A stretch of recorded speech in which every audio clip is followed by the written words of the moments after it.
Yeah, James Fritz, 271 Crutcher Road. I'd like to put things in perspective. First of all, I'm really happy to see some fresh faces here.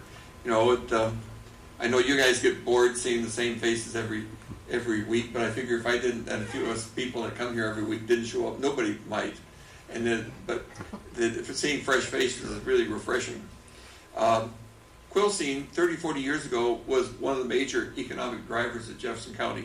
A couple of logging companies had 100 to 200 employees each. And each farming or logging job created 5 to 7 jobs throughout the community.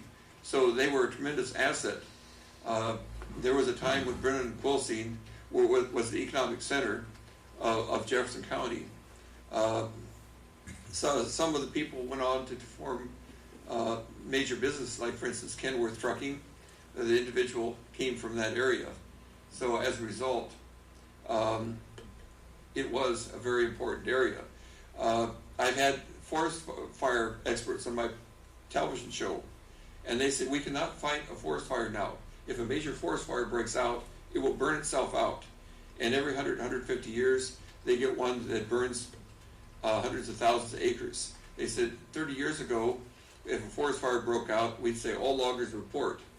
And we could get 200-300 loggers and logging companies and bulldozers, and we could instantly get them out there within hours.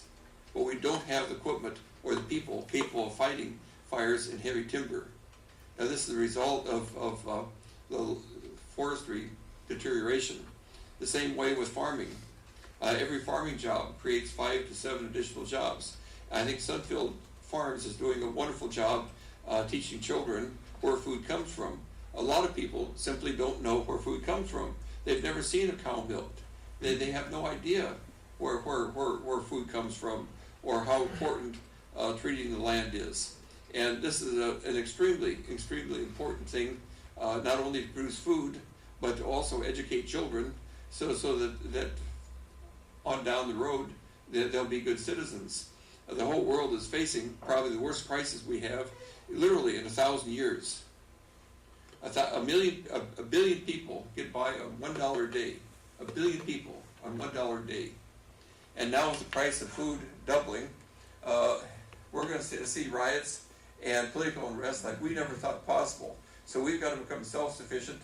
We've got to start changing our whole attitude towards land, towards food, towards what it means to be a responsible citizen. Thanks. Thank you, Mr. Fritz.